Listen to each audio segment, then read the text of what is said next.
Hello, beautiful beings. There's a few things swirling around. First of all, welcome, beautiful unicorn subscribers. What lovely interactions I'm having with you. It's like soul food. Just absolutely beautiful. Okay, so I don't usually do this, but I wrote down a few things that were swirling around because I sat here and meditated and waited for the thought dust to settle, but it kept swirling. So I know that we just had a new moon, and it's the first new moon since I can remember that I wasn't aware of. Normally I can feel the planets, the energy of it affects me a lot. No. Wow, amazing. But I do feel like that is still affecting me a little bit, and also I'm still coming into focus with my new level up. Absolutely amazing. CBD all day, baby. Wow. I'm coming out of the fog. It's still a bit foggy, not clarity wise, but I still feel stuffed up in my sinuses. I've been coughing all day, but I'm healing. Like I've said, this isn't my first rodeo quitting marijuana, but it's so beautiful because I stopped this morning and got some full spectrum CBD gummies, and yeah, I feel like it's really helping with the detoxification process of the flower I was smoking. Are we going to tell that whole story? We will sometime. The short of it, when my oldest daughter was 15, no, we're going to tell it? She dreaded her hair. She was in 9th grade. She went back to school the next year, and the principal told her that she had to cut her dreads off or she couldn't come back to school. Well, she got a hold of the Civil Liberties Union, and she fought them, and also I had helped build a golf course in the next town over, and also then I was the bartender in the new clubhouse, and that's what I did to support my children, was construction and bartending. So it was absolutely perfect. And one day, well, I was working somewhere else, and I couldn't be there anymore. The owner was, he wasn't being appropriate with me, and I couldn't do it.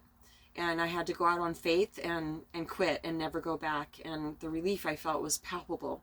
And so that Monday, I told my girls, I'm going to go get a job up at this new golf course that's going in.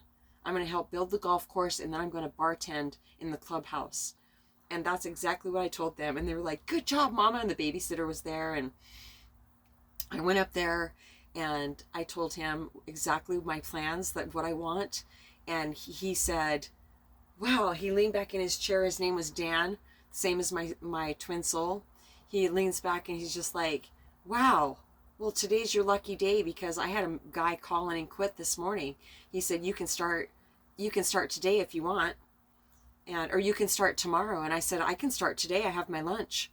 I have a babysitter. My kids are with the babysitter. I told him I was going to come up and get this job, and I might work today. Yeah. So did I manifest that? Yeah, I had a part in it, but I was being told where to go. I was being led. I was being guided to do that, because that's what's actually happening in these physical forms. We just think we're doing it. No, we're not doing it. We're not doing any of it. It's just happening. And Papa G would say, actually, nothing is happening, and nothing has ever happened. I've tried to wrap my brain around that, and I can feel what he's saying. I don't understand it, though. Nothing has ever happened. Ever. Nor will it ever happen. Yeah, they're affirming that. I know it's true, but I can't explain it. And I don't have to understand it. Okay, so what my tape, there was something wrong with my video when I went back to play it. Partway through it, there was no sound. So I wrote down a few things that we had said in it. I've never done that before. But it just felt like it was so going so smoothly. No, that's not why it cut off at the end. I don't know. Sometimes I start and stop recording so many times that I can't remember, and this is one of those times. So I guess I am feeling the new moon energy, and also I'm detoxing. I'm detoxing from smoking flower, and this is the easiest detox I've ever been through. Oh, and I just asked them why specifically. Even if I think I know the answer to something, I always ask the ancients because they just always have even more incredible information, just fine tuning the shit out of everything. So it's because of the CBD gummies. I'm not, my whole system isn't detoxing from it, just the amount I didn't need. Every single day, I mean, I already feel like I looked in the mirror this morning. When I am combusting marijuana, it ages me like 8 to 10 years under my eyes specifically. And it makes me feel dry. And yeah, they're saying it really cuts down on the effervescence. Yeah, I've noticed that. A lot of times, the majority of times when I start recording a message, my nose starts itching, and their only answer has ever been, it's the effervescence. And they show me these little bubbles coming up.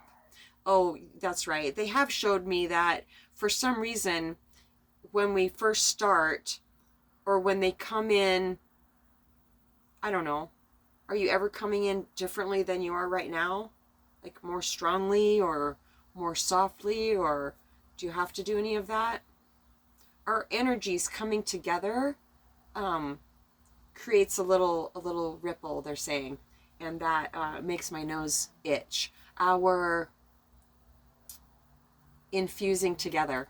I've seen other readers do it. I'm saying other because I am a channeler also. So are the readers. They're channelers, and I am too a reader because I do tarot cards, oracle cards, and tarot cards. Yeah, I have both. So it's really exciting when I feel guided to draw a card for somebody. It's just so amazing. And I drew myself some cards yesterday, day before yesterday, and I'm still blown away at what I got. And I asked a question about, just please give me one card representing this well, I have quite a few new people in my life, tribe members, soul tribe members. I know you can feel that too. But one in particular, I asked for just one card just to sum up the connection, and yeah, it was another in my, I'm not saying, I'm just saying. I am incredibly aware of who is in my experience, and they have assured me that, like the dogs that I have from now on, I mean, shit happens, one might get hit on the highway, but in my life experience, come on up, bud, are you stuck? Here. In my life experience, my dogs, come on, and I know this, come on up. My dogs, oh, come on, bud, come on, you can do it. You've done it hundreds of times. Good boy. Was that extra difficult for some reason? All the dogs that I have had have been my mirror. Doozer's my mirror. We're all each other's mirror. And the way they were a mirror for me before is to, don't go that way. You're going to step off a cliff. And they would sacrifice their life for me in the way of, I didn't trust my intuition and they lost their life. Period. That's how my dogs have passed. Ouch. Thank you so much for that. Because, I mean, it had to hurt so much in certain situations. Being married for 10 months.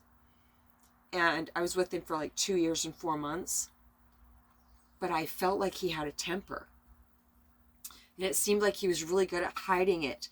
I would not really feel it. I almost said feel it, because that's what would naturally happen, but I do feel that he was, I'm not sure why I said it that way. That was kind of strange. I do feel that he was possessed at times, just like I just felt. And I do feel that he was a psychopath. Yes, my whole family would agree with that. But he was amazing at acting like a really amazing person, a gentleman. He could play Mozart on the piano. But I came to find out he didn't know the whole song, and that's the only thing he knew. And he used it to lure people in, like my grandmother. Yeah, they're really good at what they do. It's very creepy, but it's really no big deal. I used to cry about it, that people like that existed, once I really realized it. But it's no big deal, because I trust my intuition. And if I can't pick up something from somebody, that's a red brick wall.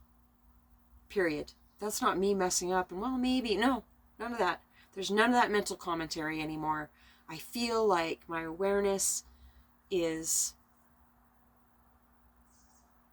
as sharp as an eagle's talons now. I don't know why I do this.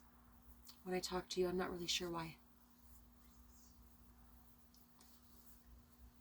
So my oldest daughter and I, there was a complete communication breakdown when she was 15. And, that's normal. I didn't think it would happen to us, but it did. It only lasted a while, not very long though. Her dreads brought us together. And this bumper sticker that I will have made someday, marijuana, bridging the gap between generations. That's what happened for us. We weren't talking at all. It was terrible. I'd been going to therapy since I was 24. So I'd been going a long time, and they were helping me raise my 3 daughters. And she walked up behind me and she said, "Hey, Mama, you want to be naughty with Kate and I?" I was just like, yep, what is it? What are we doing? I didn't give a shit what it was. No, I would have wrestled crocodiles to get that kid talking to me again. I was learning how not to push her. And it felt like I was going to die. It felt like my heart was breaking. Because my girls and I were always so close when they were little. But then when they turned into teenagers, it was rough. But they all grew out of that too. And so I said, "What are we doing?" And she said, "We're going to just smoke a little weed." Okay.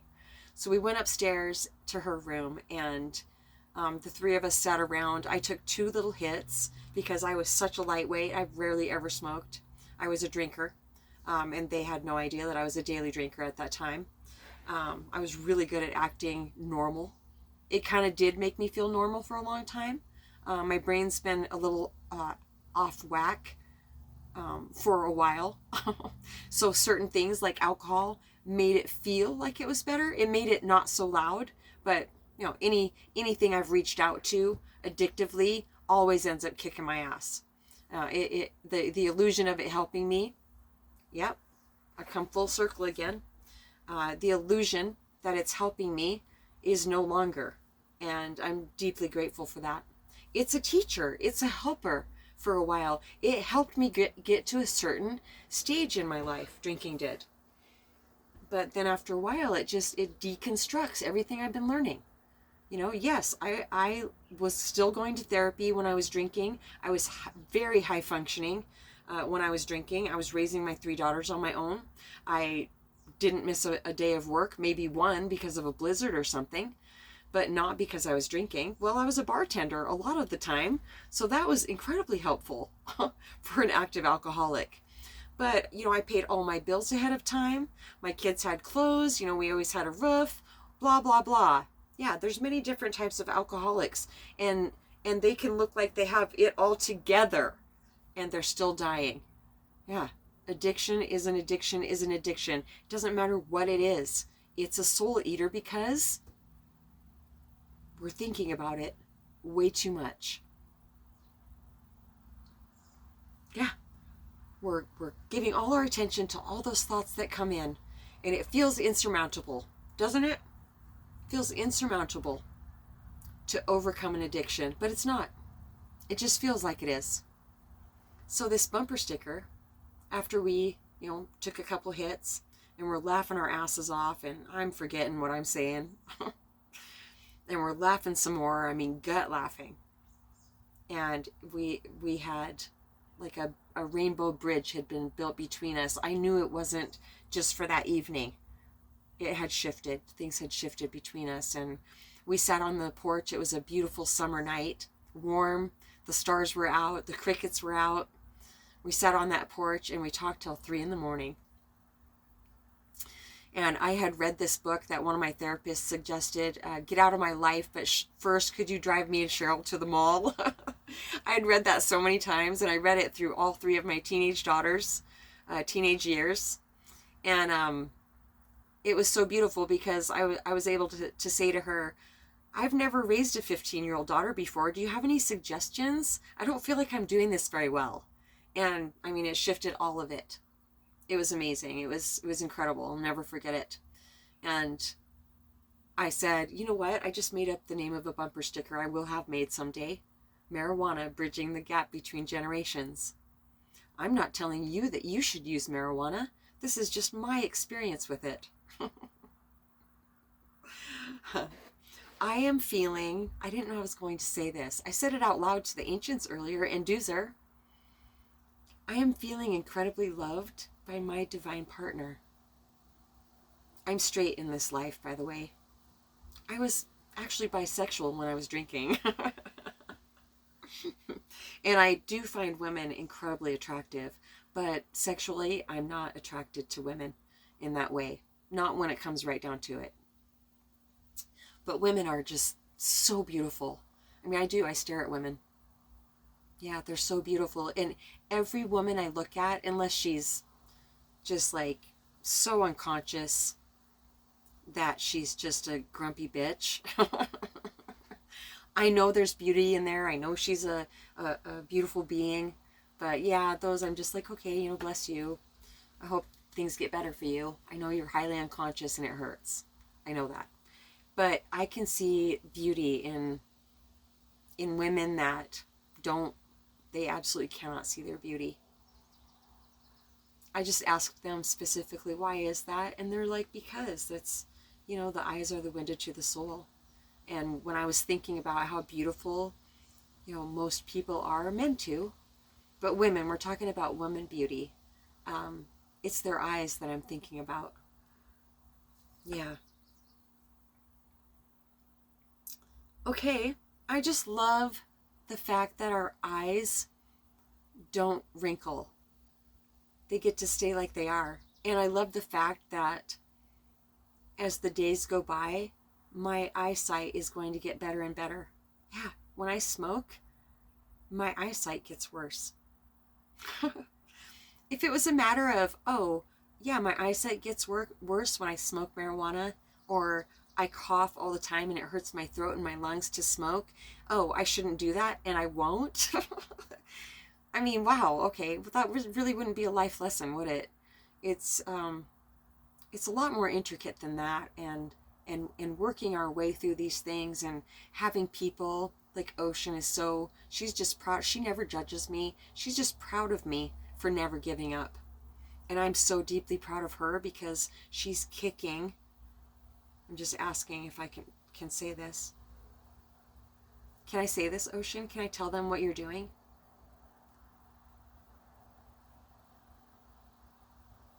I haven't tried that before, but I heard you. Yes, if it will help other people, absolutely. Ocean has scoliosis, and so she has been forced to be on Norco, which is an opioid, for 40 years. She's kicking opioids right now. Yeah, and she's showing no signs of slowing down.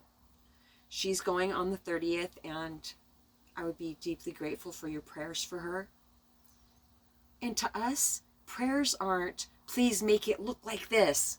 No, the prayers are specifically for Ocean. Please help her feel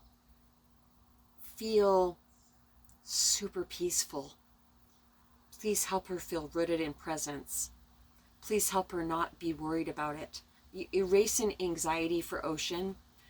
That's the icing on the cake for her. She said she can handle the physical pain. It's just the emotional, the anxiety. Yeah.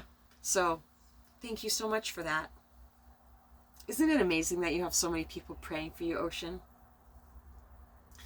I couldn't figure out why my hip hurt on this right side. It's from doing my nunchucks. Bam, bam, bam, bam. Left-handed. I've been learning how to do them left-handed, and that's the basic move that I learned how to do right-handed is, you know, twirling them over my hand back and forth and hitting my hips. I'm gonna have to put some padding on there because I'm really bruised up on the right side. Are you laughing, Ocean? Ancients, is there anything else we want to talk about? I have some beautiful brown eggs boiled, and they're in cold water right now. I will make deviled eggs out of most of them. And I have a beautiful organic Cosmic Crisp apple cut up, and I'm going to have shrimp tacos with cheddar, plant cheddar.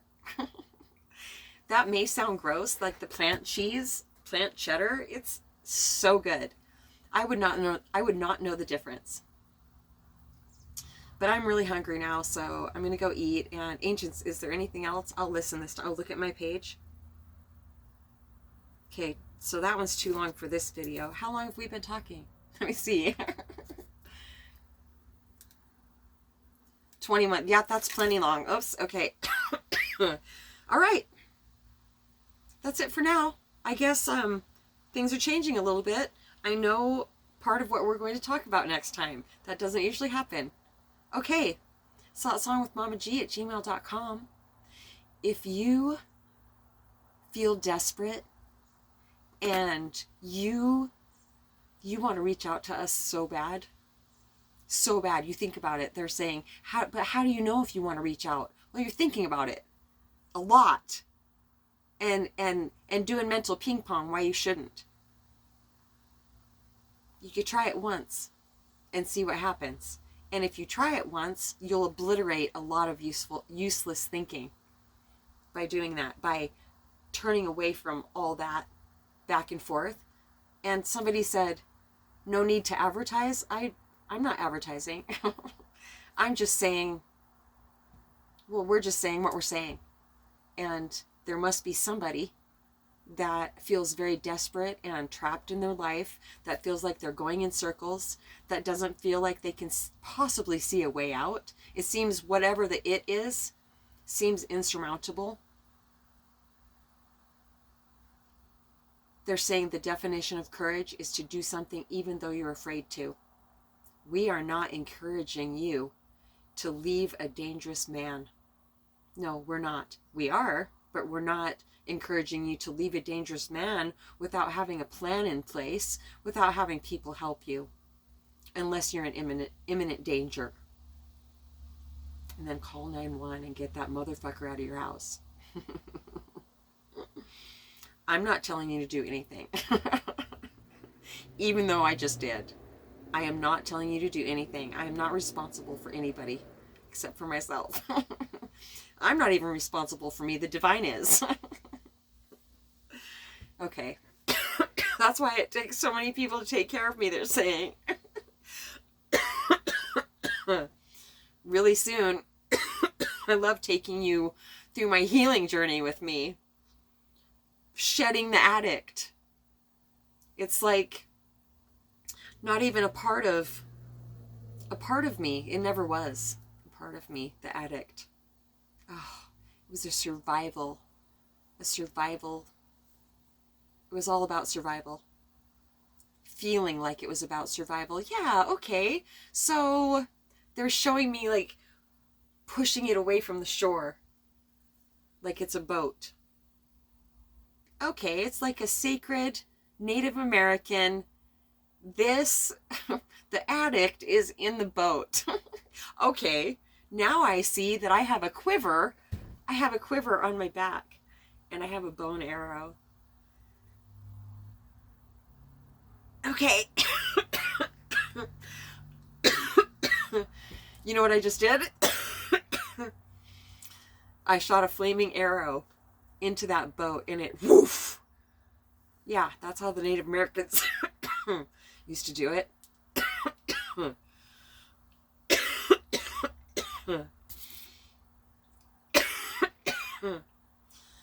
Coughing represents, in my healing book,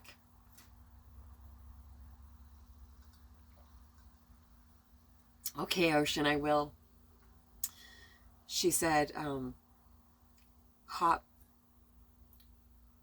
is it just hot water and tea with lemon, or lemon tea with honey? Okay, I will. I'll be done recording in just a sec. Okay, what were we saying, agents? I'm so sorry, you guys. Pretty soon I won't be coughing.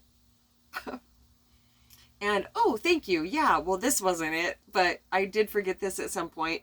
Yeah, my memory will get better. Oh, thank you. Yeah, everything is healing. So 8 to 10 years older when I'm combusting marijuana, because my whole sinuses, everything is messed up. It's working overtime, they're saying. And so I get really puffy under my eyes, and that ages a person. And so it's just really, really exciting to look in the mirror every day and see that it's going down. I just want to look like myself. I just want to feel like myself.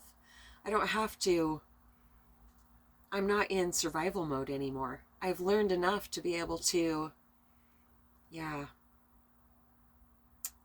They're just showing me this beautiful interaction I had with not a new soul tribe member, but we've come into each other's orbit recently, and they were saying, they used the word raw, and yeah, I had used it too, and I just found that very fascinating, because this is not a mirroring type thing. This is a soul tribe thing. It's a deep soul connection, and I have felt raw my whole life. Being able to feel everybody's emotions and the planets, and just overthinking to an extreme.